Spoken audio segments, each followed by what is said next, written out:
in the US. I hope you're having a wonderful day amongst yourself and with your families.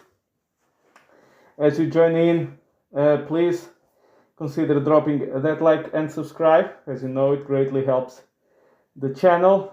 I'm just checking up here if things are working fine. So far it seems good. Let me see.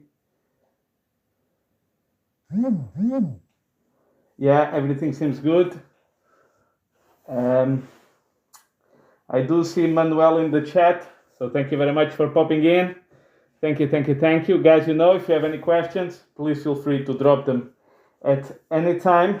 Today, markets, of course, have been quiet, and I do wanted to speak about a few things, including the state of the market as we are today, also where I do see certain things moving, and all about the where we stand in the bull market or in the cycle for crypto. I do hope we are moving towards indeed the last part of the recovery year. I think we should have another 4 or 6 weeks of this sideways, extremely boring movement. I do think there's a possibility for us to touch the range 22-24K on Bitcoin. I don't think we're gonna put in a second bottom. So for those who don't know, about 50% of the times we do put in double bottoms in the cycle. Hey Arifuz, thank you so much for joining in. I will. I'm actually talking a little bit about it. I was talking about where we stand in the cycle of crypto and moreover on Bitcoin in particular. As I mentioned, we are in the recovery year, which means this boring sideways movement is typical of this year. I do think we should see some ramping up later in the year. Now, September tends to be a terrible month for crypto. I think, in fact, it's probably the worst month for crypto. And it's called even the September market, exactly because of that. But here is my issue, right? I have never seen so many videos talking about, and so many tweets talking about how bad September is for crypto, which my anti-crowd side, if you will, my contrarian side, is kind of tweaking in the sense that what if the whales, because everyone is aware of how bearish September typically is, what if they give us a deep green month and basically catch everybody off guard? Literally, like if you go on Twitter, the amount of people saying, yeah, I'm waiting for the pullback, I'm waiting for it, to really make my final stage of accumulation. And this is, sometimes the market does play these little tricks and you get left behind. There were a lot of people with, during 2020, when we hit 3,800 on Bitcoin, there were a lot of limit orders for Bitcoin at 3,000 and they were never filled. I was mentioning just now actually that about 50% of the time we put in double bottoms. So in the last cycle was very obvious. We went to 3,250 or so, and then in March of 2020 we went to about 3,800. This time around, will we retest maybe not 15K, maybe 18K or something? I do say it's very unlikely. You would need something, in my opinion, like a black swan event. So I think you would need something like, I don't know, BlackRock drops Bitcoin spot ETF. Binance is about to go bankrupt. Coinbase is about to go bankrupt. So you would need things of this nature, I think, to see a double bottom. Or, a complete meltdown in a debt market in the US. Now, I've mentioned this many times. everyone looks at the stock market, and actually, if you look at the crypto cycles together with the stock market, we tend to be somewhat aligned. In the sense that we are not correlated every single step of the way. By the way, thank you for the comments, guys. If you could drop that like and subscribe, I will answer your questions in a second. I just wanted to put this out there. We sometimes see that overall, over long periods of time, crypto market and the stock market actually kind of move similarly. Now, there are periods where they disconnect. So, for example, Nasdaq ran extremely high recently, and Bitcoin hasn't moved that much. But the point is, one can move before the other, but you will see that by after one full year, if the Nasdaq is up 30-something%, then Bitcoin will be up 60-something%. That's my point. If Bitcoin is down 70%, the Nasdaq will be down, 25-30% as well. So same thing. And what I'm saying here is, look, we can play this game of what is going to happen in the short term, next month, next 2 months, next 3 months. I'm not really in that game. To me, I've mentioned this very clear, 2025, that's my goal. If I can accumulate the coins that I consider the best, great for me. What can I do in order to accumulate those coins to avoid needing, a 2000x or a 300-fold on my money? Is exactly, if I do manage to accumulate during the bear cycle, then I don't need those much movements going forward. Now, to be clear, I think for the last quarter, September, I think is a bit up for grabs. On one side, you do have the cyclicality, but on the other side, since everyone is bearish, that makes me think maybe bullish. I do think 2024, we will be around 37 to 40,000. That is my feeling. Let me just quickly go through here the comments. Don't know, we can go up a bit, but don't know why. Feels like end of the year we're back at 15K. Back at 15K, Alex. I don't think so. Unless indeed I would need to see a big black swan event. I don't think we're just gonna go there for no reason. But anything is possible, right? It's just my opinion. I think if things go kind of normal, we should be above 37, 42K by year end.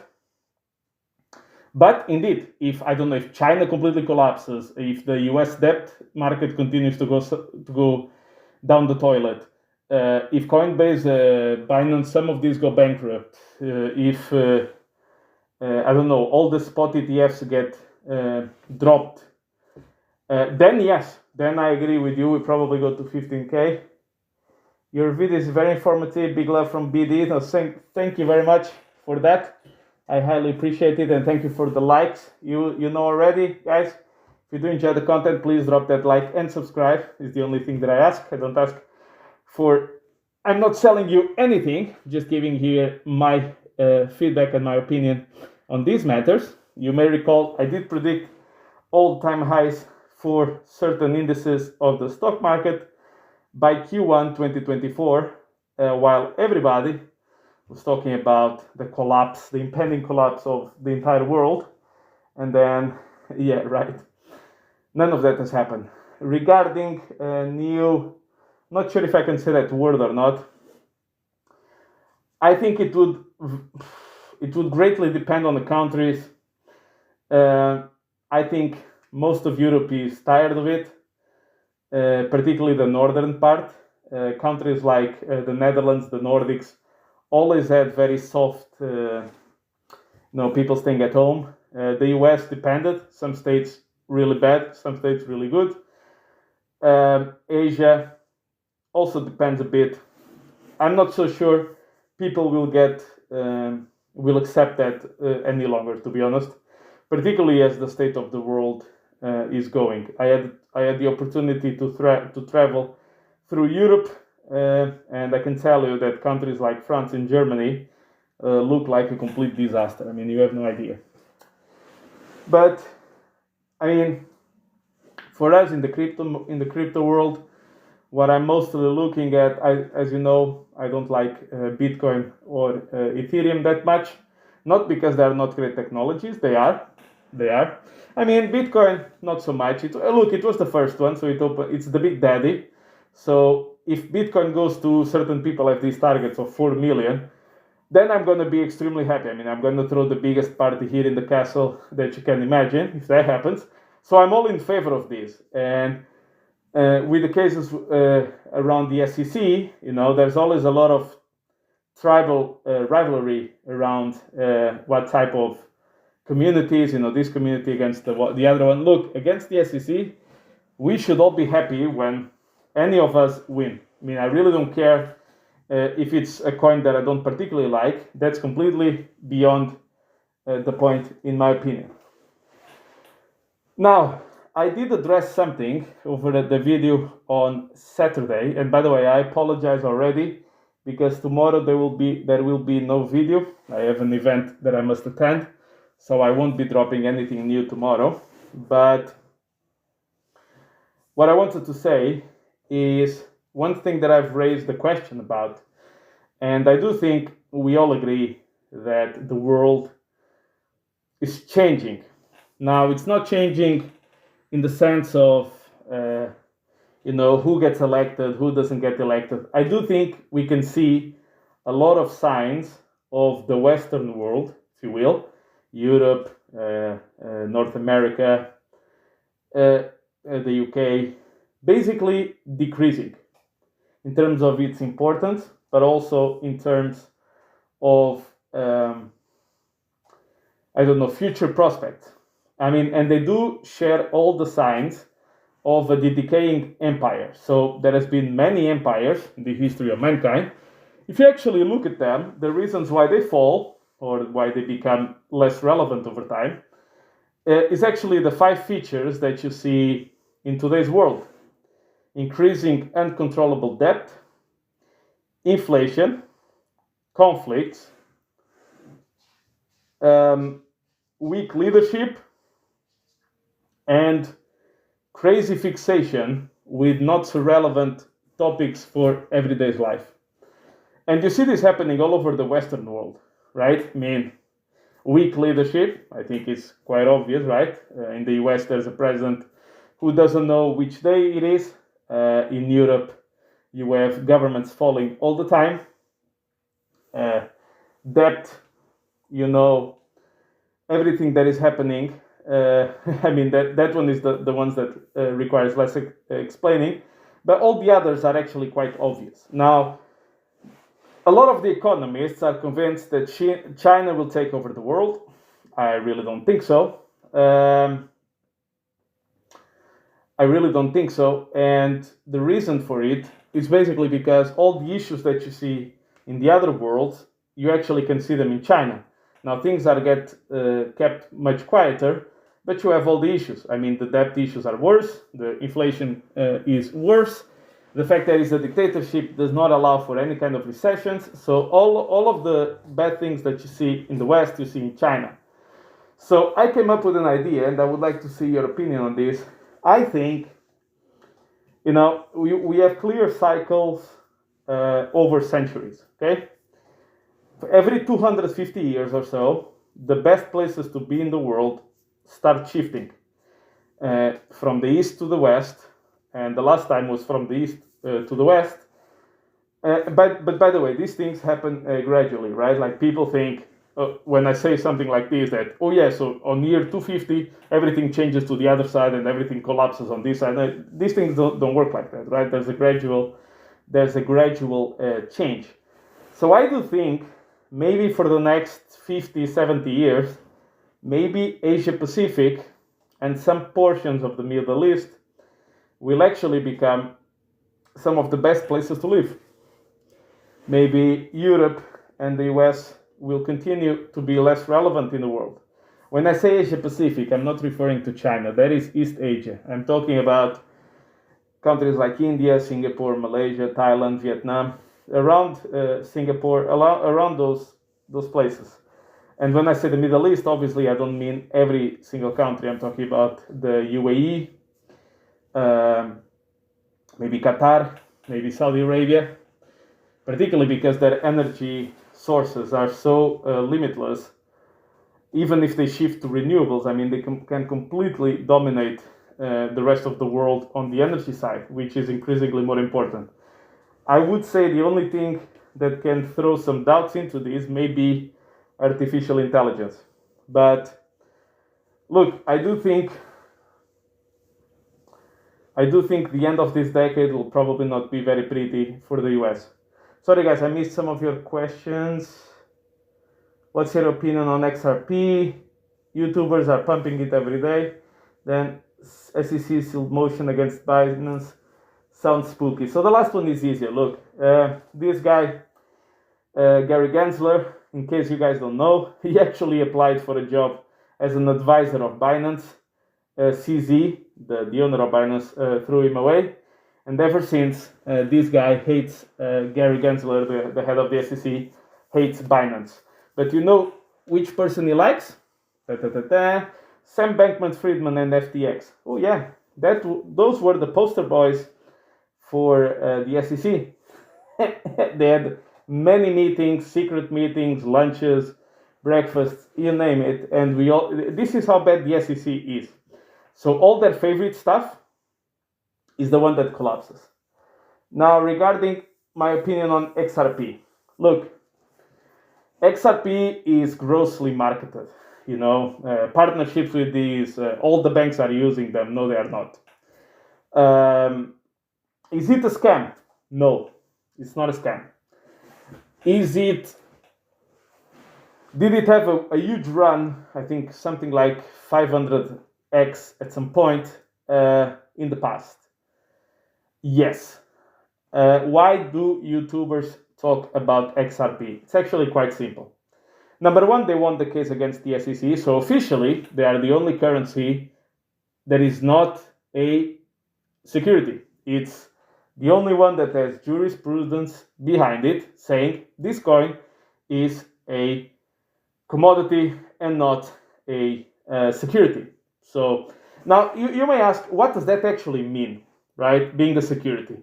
That means if it's a security, you need to produce a huge amount of disclosures, agreements, audits, this kind of stuff that costs millions of dollars. So basically, what would happen if a project gets deemed a security? It's not like the project dies, but it needs to sell off huge amounts of its coins to basically pay off for all these disclosures agreements, all of this kind of stuff, right? So it's a huge pain as you need to inflate the currency to basically pay off for all of these things. But in the case of XRP, grossly mismarketed, a very strong community, there is no doubt, not a scam, not a security, but Ripple dumps millions of dollars of it. And that has been showcased during the court case. So these guys actually dump the crap out of the coin. So that's why, even though you have such a strong community, and even though you had the SEC court case, etc., you're pretty much back to before the SEC pump. And the reason why YouTubers talk about it, number one, is because of the SEC situation. Number two is people who are not really in crypto, they will have heard about Ethereum, about Bitcoin, and maybe XRP. Now, XRP has a big advantage, which is if you're a person with $1,000, you get 2,000 coins. If you're a person with $1,000, you get what? 0.02 Bitcoins or something, right? Which means psychologically, humans like to have 2,000 of something rather than 0.0 something of another thing, or the 0.5 of Ethereum or 0.4 of Ethereum. So that part also plays well.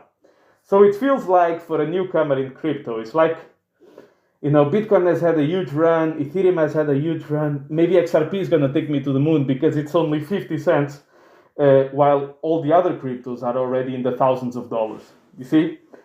So it's a mixture of all these factors. Because most people, crypto is a difficult subject. Because the majority of it is complete crap and complete scams, outright scams. So when people are learning how to navigate, think about going to someone who never just heard about crypto, right? Imagine telling them this. Oh yeah, you need to log in into an exchange, or you need to, open MetaMask. And immediately first question is, what the hell is MetaMask? Oh, it's a digital wallet. Okay. Oh yeah, and then by the way, you need to buy this coin either via an exchange and you send it to the wallet, or you buy straight with a credit card, but you pay a 10% fee. Okay, what do I get? Oh, you get the coins, but be careful because you need to buy them with the correct contract address, and you need to buy them in the right chain. And by the way, once you want to sell them, if you send it to the wrong chain in the exchange, you lose all your money. You say, what? Yeah, you need to be very careful with that. Oh my God. And by the way, if you send actually the coins into the contract address of the coin, you also lose all your money. Oh, and by the way, if you see what I mean? I mean, this is an endeavor. Like, there's a very steep learning curve in crypto. That's why most people just buy it on an exchange and they leave it there, because they can convert it to euro or dollars or yen or Swiss francs very quickly. But actually, by leaving them on exchange, you also risk losing all your money, because exchanges go bankrupt all the time, just like BlockFi, Celsius, Voyager, Mt. Gox. Shall I continue? So this is the issue. So XRP is something easy because in many cases it's on exchanges. It's a buzzword that most people have heard of it, but they don't really know about it. But then they can buy 2,000 coins of it instead of buying a 0.5 coin like Ethereum. So mentally it helps out. And it has been on the news on CNBC, and the YouTubers just live off of it. And they do get a lot of ad revenue. Like, for example, Terra Luna was praised by everyone. Yeah, exactly. I mean, Terra Luna it had a dead mechanism embedded into it, and people still don't understand it. So basically, Terra Luna worked like this. If the price goes up, the supply goes lower. So the price goes up, so the supply goes lower. So the price goes up, so the supply goes lower. Problem. Every 4 years, you have a bear market. So when the price went down, the supply increased. So the price went down. So the supply increased. So the price went down. So the price increased. So the supply increased. There is a dead mechanism embedded into it. Of course, nobody wanted to hear about it because everyone was concerned about Terra Luna going up.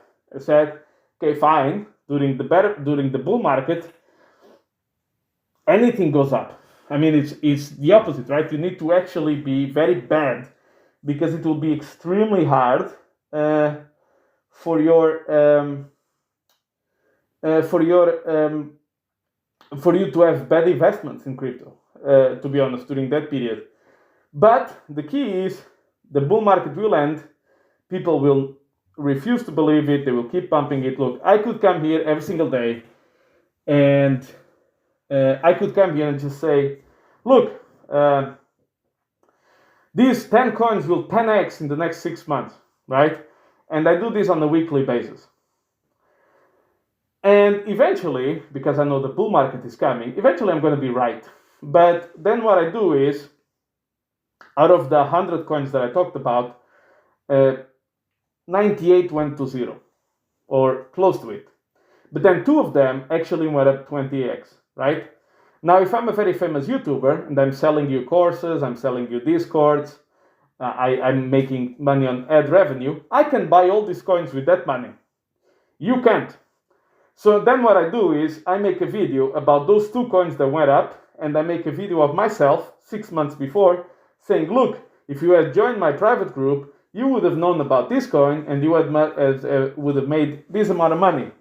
That, in my opinion, is outright scamming people, because I can do that even with stocks. Now, crypto has the advantage, or if you will, is much more volatile. So it's much easier to pick something that in 6 months is either zero or a hero. But since 30 coins are coming out per day, almost, in certain days, this game is increasingly more difficult. But this is the problem. So the crypto influencers, the ones that talk about Terra Luna and all of these things, and the ones that were, remember, pushing FTX into their little fans with their sponsorships, those guys, they make the majority of money with referral programs, with sponsorships, with ad revenue, with courses, with Discord groups. Why? Because they read these books about wealth. One of the things that it says is, one of the things that it says is something like this: diversify your sources of income. You become their diversification. So what happens is, most of the coins they buy, they lose money, but they don't care because they get paid from you, but you don't. That's the key. And then they never resist because they get very cocky, they get very arrogant during the bull cycle. So they create these, they create businesses in crypto.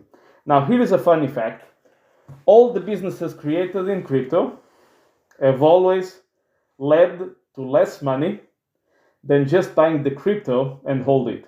That is the funniest part.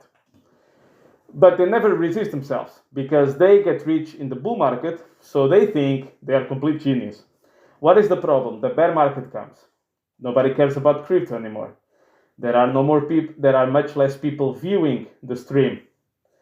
There are much less people buying your courses. Some of your sponsors actually go bankrupt, like Celsius and FTX. So on and so forth. So they lose a lot of money. But because they've created a business, they have overhead expenses every month. They need to pay employees. They need probably to pay rent. They need probably to pay researchers, maybe some freelancers, maybe some utilities, whatever. So then they delve into the world of pumping coins all day long, into the world or coming up with their own coins and selling them to their audience and dumping on them, just like a famous YouTuber did allegedly recently. But what I'm trying to say is that there is a symptom of the issue, is because they don't resist themselves and they've learned that they should create other sources of income, is they create these businesses. But if you have a business that only talks about crypto, only goes around crypto, look, crypto is 3 years of suffering, 1 year of fun. That's it. Unfortunately, I already know the reason why I created the channel in the recovery year is because it's the year where nothing happens. It's the year probably is even worse than the bear market because it's so freaking boring, right? So I created the channel now, and I speak about crypto now, before the pump, because when the pump really comes, I'm talking about the real one, you will see all sorts of channels being created once again and all the mistakes being repeated. This has happened many times before. It will continue to happen again. I would say now it's even worse because you have a lot of people that came to the market for the first time in the last cycle thanks to the amazing policies of the Federal Reserve. Ivan on not your keys, not your coins. Yeah, that's my feeling. Look, I don't advise anybody to do anything. People do whatever they want. I mean, if you want to leave your keys on exchange, fine. If you want to buy, I don't know, coins with a picture of a frog with admin keys into it, you do it. It's up to you. But I do believe that it's actually quite simple. Why was crypto invented?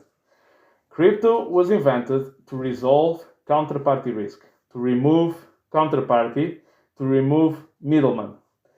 When you leave your coins in an exchange, it's more convenient, I get it. But you need to understand you are doing the opposite of why crypto was invented. And when you do the opposite of why crypto was invented, you get to be on the headlines of losing all your money. That's it. It's really as simple as that. I'm not even advocating anything. It's just a fact. I mean, if this upsets you or something, I'm sorry, but it is what it is. Ivan on tech with a mask. I do like Ivan on tech, so thank you very much. I'll take that as a compliment. Thank you, Tobias. Thank you very much for the comment. By the way, guys, if you're joining in, consider dropping that like and subscribe, and it greatly helps the channel. So Thank you very much, guys. Now, I wanted to pivot a little bit around also another topic, which is if meme stocks are poised to run. So AMCs, Bed Bath & Beyond, Be Big, Mullen, DWalk, all of this kind of stuff, right? And I told you that the YouTubers on AMC, as soon as we had a little green day, which we had, so AMC went to 1075, which would be 101. So basically on the verge of becoming a penny stock, almost became a penny stock before the reverse stock split. I told you that as soon as you had a big green day, and we did one that we went all the way up to $13, that the YouTubers would all come back with the same craziness once again. And guess what? I was right. I mean, I'll just read some of these titles to you, just for you to have an idea exactly what I was saying. AMC squeeze requirements reached. Shorts can't close. Then you had AMC, have the shorts closed out their positions. AMC, the shorts are closing. AMC, we are about to get paid soon. AMC, major update, the DTCC is doing I don't know what. So that's it. AMC, the short sellers are about to acquire AMC and force its bankruptcy. So again, none of this, or most likely, none of this will ever happen. And even if it does, how can this person know that AMC is about to be acquired by short sellers and they have a hidden plan to bankrupt it on purpose? So basically just throw their money out the window, right? And again, this is my point. These videos, all of them got thousands and thousands and thousands of views. These guys are getting paid to do crap like this. Now, I thought that they would be, they would have some, at least we are in the summer period, just behave a bit better after all the garbage that these guys have been pumping out for 2 years. And, it's crazy. They are with the same type of videos that they were with before. And the point, it works. The thing is, it's made to play with your emotions. That's all it is. And every time you see a little bit of a green candle, because people are down so much money, they want to hear anything positive, anything to make them happy. Doesn't matter what it is, they just want something to believe in. And these guys know exactly that. I seriously doubt that any of these clowns even have AMC for the last year or so. But they will keep doing this. And if you look at the millions of views they have, if you look at the amount of time they are looked at, it's completely insane. But my problem with this is that I know that unfortunately, when the next bull market starts, particularly if you have some stimulus, AMC already started dilution. So the reverse stock split, when they merged Ape into AMC, the stock count went up by like 90%. So, but my key point is this. If you have a company that is losing money hand over fist and is burning cash hand over fist, you have two things to do. Borrow money, dilute shareholders. So they borrowed money up until a point where the lenders say, no more, because I don't see any way you're going to pay me back, right? So what is the next solution? Dilute shareholders. That's it. There's no big craziness around it. That's just it. So, look, the problem is a lot of people joined the market in the past few years and they just went all in certain things. And for a while, it worked. So they thought, oh my God, I have a money printer in my pocket. And then they discovered that things were not so black and white like that, and that bear markets do exist. But the point is, there's a reason why these YouTubers always choose beat down, almost bankrupt, losing money, share diluting, burning cash stocks with very small floats. Why? Because with a couple of million of euros or dollars in buying power, it shoots the stock higher. Then they talk about it over and over again, and that attracts even more buyers, so the price goes up. And then they tell their audience not to sell while they are selling. So they make all the money, the insiders on the company make all the money, a little bit of apes make money, all the other ones get holding the bags. And then they monetize your emotional investment. How? By doing video after video on the stock that they know you are down a lot of money, so you want to hear conspiracy theories. That's what you want to hear. So they give them to you over and over again, and they give you hope at the same time, and then they need to come with a conspiracy theory because things are not happening, and they keep you back and forth in this little game until you and basically keep giving them ad revenue. The best example used to be a guy called Finance News, who of course deleted all his videos. That guy, New York Angelo, does the same thing, but that guy was even the worst. One video, AMC $20,000 a share. Next video, AMC bankruptcy confirmed. What happened? It was a Sunday night. What may have happened in 1 hour to go from $20,000 a share to bankrupt? And the guy would make these videos every single day. The guy had like 80 million views. I mean, it's crazy. Just doing this kind of stuff. He even said, this was my favorite, he said, Bernie Madoff, who died, is all in on AMC. This is the level of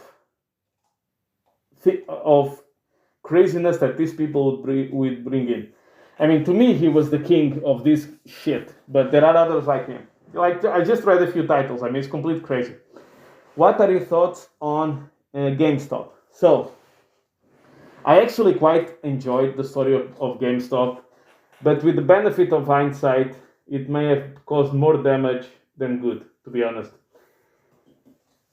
You remember, you know when you see something great made by two guys, but because it's so great, then lesser versions try to copy it, and the whole thing just ends up bringing more bad than good.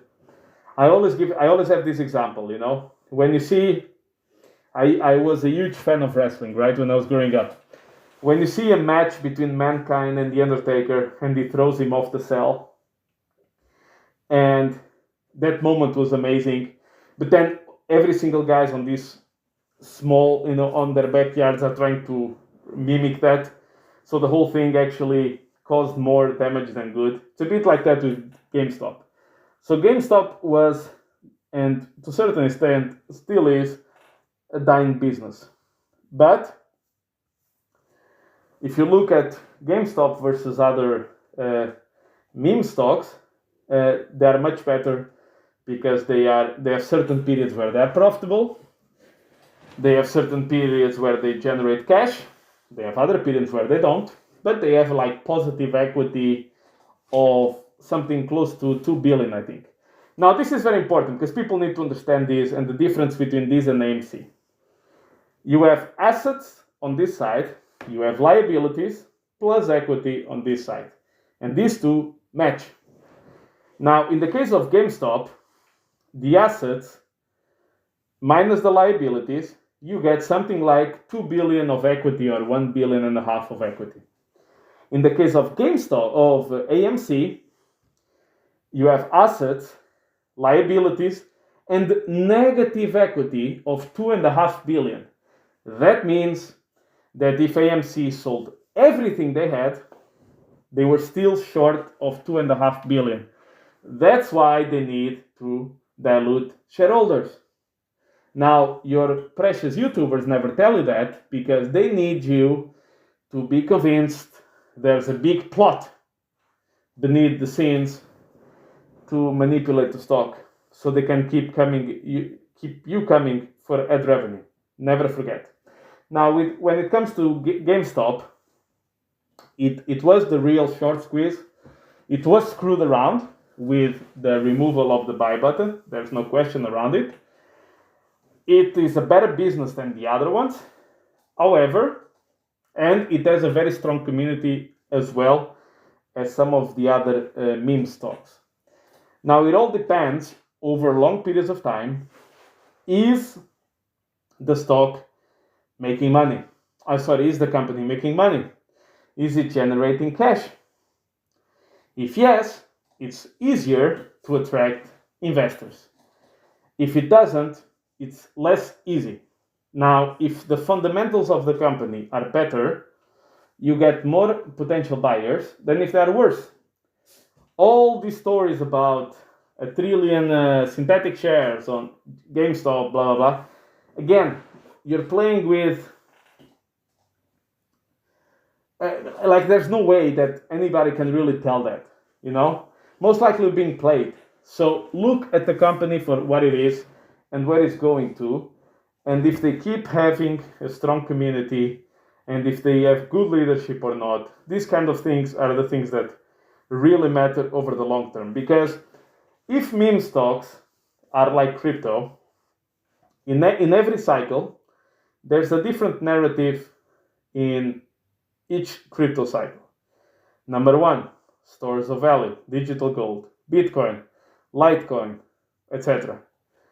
Number two, payment networks. Will it replace payment networks? Blah, blah, blah. Number three, layer ones. This was the last cycle. Any layer one went up. Ethereum, Binance, Cardano, Solana, you name it, everything went up.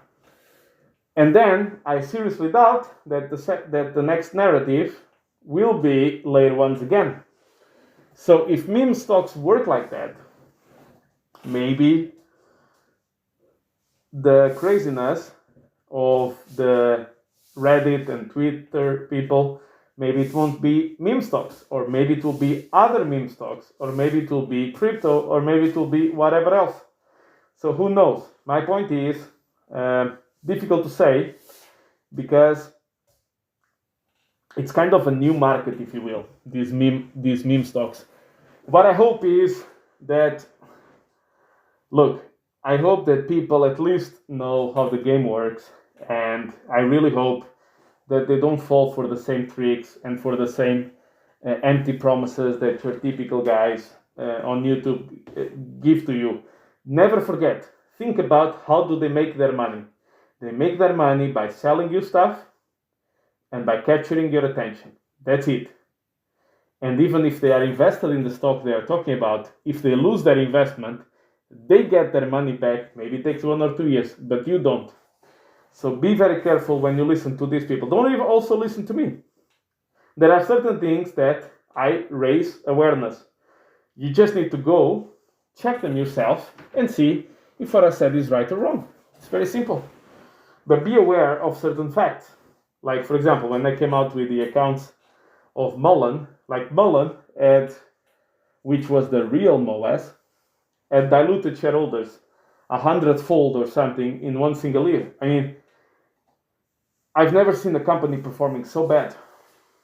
So, of course, that real MOS made a few people a lot of money, and the stock has had a reverse stock split and is already on the way down, and we'll have another one, and it had warrants and all sorts of this crazy stuff.